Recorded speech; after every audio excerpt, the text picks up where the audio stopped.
Good morning, guys. It's Dan from the Backyard Homestead, where we try to live a homesteading lifestyle in the suburbs of New Jersey. A little early yet, so I'm just finishing up my chores of watering, and then we're gonna transplant some tomatoes. So stay tuned for all that. For now, sit back, join me for watering the garden, and we'll get right into transplanting these tomatoes.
Transplant the tomatoes. All I'm doing, I'm taking a spoon to take the cell out.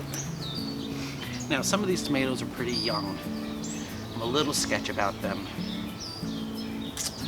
I think they're too young, but I need to get them in the ground. We got some rain coming today. I hope it doesn't knock them out. We're gonna see what happens here. But all I'm doing is I'm taking the cell out for a couple of them. Because we didn't get the best germination, we have several plants growing in one cell, so I need to separate these guys. All I'm doing is I'm taking a bucket of water, dumping the whole cell into that water, and then slowly pulling the roots apart without causing too much damage. And just like that, I've separated several of these plants, and I can plant them. So, I'll be back at you when I'm done this. After that, it's simply a matter of putting it in the ground. But then I'll show you guys just what it looks like. Some of the plants I'm not separating. I need to just separate our large slicing tomatoes because we didn't get the best of germination. So we planted Boxcar Willie and Bradley. Our Bradley did not grow, but we got 2 Boxcar Willies, so I'm separating those. So I'll show you guys when that's all done.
And there you can see the end product.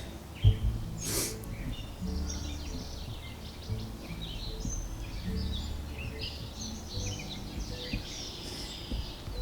can see over here, can't see too much. That's one of our youngest ones. The one that I'm really the most sketch about. That's the one that I'm really the most sketch about. Not sure. There, now you guys can see me. Not that you want to. I get it. We're the most sketch about that one. Just because it's so small and so fragile. So, we'll see how that one goes. But like I said to Priscilla, worst case scenario, we just replant everything from seed as far as tomatoes go. And we have a later, smaller harvest. That's how these things go, and you got to kind of roll with the punches. I gotta show you guys our peas. I'm looking at our peas right now, and they are just out of control. Come along. Come check this out. This is crazy. Look at these guys.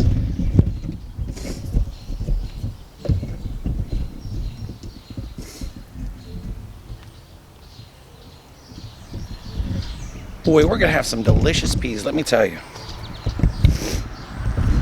We're not gonna have a lot of peas. What? It is so weird right now. Normally in the morning, I get good sun over here, and I have to be the other way around. Today, not so much. Okay, so I think that's about done with. I'm about done with my morning chores. I'm probably gonna go inside, wake Priscilla up to make me some breakfast. Probably have another cup of coffee, and I don't know. I'm kind of in the mood to veg today. I got some stuff done yesterday. Oh, well, I guess I'll bring you guys into the garage, show you some of the stuff that I did. It's still a long way done. I just don't feel like going in there today. It's supposed to rain. They said in the afternoon. Now, it was supposed to be raining about 7 o'clock. I don't know. But, yeah, sit tight. I gotta get the lights going on in there, and then I'll bring you into the garage and show you some of the stuff that I got done in there. So, what for whatever reason, guys, I suddenly lost my microphone. I'm not sure what happened, but after I started playing with it, after I found out, it came back. But anyway, I'm showing you guys what I did in the garage. Those were the hatchets that were hanging up there. I'm talking about how I moved the wood stack. It was against that back wall, but now it's over onto the right-hand side there. And I hung up a bunch of the tools, the clamps over there, the shears, those pipe wrenches, I believe were my great-grandfather's. I'm not too sure. But yeah, I got a lot done in the garage. There's still a lot to do. And I'm talking about how I wanted to create that one little corner to be like the lawn and garden area. Now this is the reel mower that my father-in-law gave me, which was awesome. So I actually ended up using it that day. Not sure what I'm talking about right there.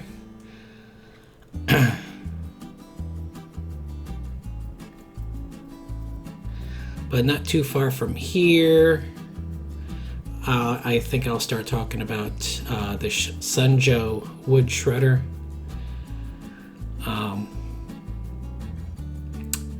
So I really appreciate it if you're tuning in at this point, because this is the first time I've had to do something like this. So yeah, I'm trying to make the best of it.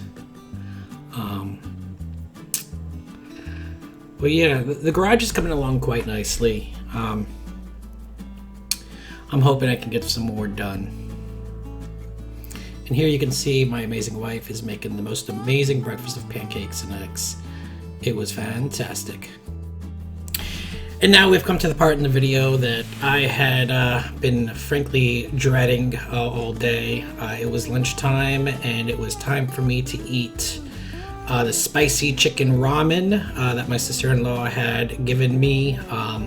I apparently had, think at one point this was a challenge on YouTube. And basically these ramen, first of all, I mentioned in the ramen that the ramen itself is delicious. The noodles themselves, I really like the feel and the texture of the ramen. I also go into the fact that the ramen is rated on a Scoville scale at 4,400 Scoville heat units. And that's more than a jalapeno. I also go into the what a Scoville unit is, and it's the chemical that's in a pepper that makes it spicy. And 1 milliliter of that chemical, or that liquid that you can extract from the pepper, 1 milliliter of that to 1 milliliter of water to make it basically zero out is considered 1 Scoville unit. So it would take 4,400 milliliters of water to cancel out 1 milliliter of the chemical in the hot pepper that would be equivalent to that ramen. So that's how they basically get a Scoville unit. And here I am about to dive in. I'm really apprehensive about it. But I'm mixing it around. I'm talking and basically trying to just waste time and work up the strength to do it. I was really pretty apprehensive about this. But I'm mixing it around. I ended up having some trouble trying to get the noodles on the chopsticks. And Priscilla was nervous because I took so much at first. Yep, here I go. I'm about to get a nice big helping of ramen. And I have to say that the ramen themselves were delicious. Absolutely delicious. It does have a bit of a zing to it, but it's not as bad as I thought it was. It was really very good. It can hit you in the back of the neck a little bit, in the back of the throat a bit. But it's almost like Tabasco sauce. You can see Priscilla over there made sure I had my water handy. But it was actually very, very tasty. I really did enjoy them. It has the heat of about Tabasco sauce, like I said, and it'd be no different than getting a really spicy hot wing. So it was a lot better than what I thought it was. So once again, to my sister-in-law, who passed those on to me, who thought that, who thinks I like spice. I don't mind spice, but I think we have to. Oh, right there, I was mentioning how it just hit the back of my neck, the back of my throat. I don't mind spice, but it's not something that I go out looking for. If I can have a nice mild hot wing that just kind of takes your breath away a little bit, I'd rather have that. All right. And finally, no video would be complete without having Priscilla in it. So we're just closing out the video here. We do really appreciate all of our subscribers and everybody that likes and comments and shares our videos. We really do thank you so much for it. It really does help us out. So this really will do it for this video. So once again, don't forget to like, comment, share, subscribe, and as always, keep growing. Guess what, honey? What? They reached the end of the video. Oh my gosh! Well, you guys, you can subscribe to our channel up here. Or you can check out our latest video right here. And don't forget to like, comment, subscribe, and share. And as always, keep growing. Bye.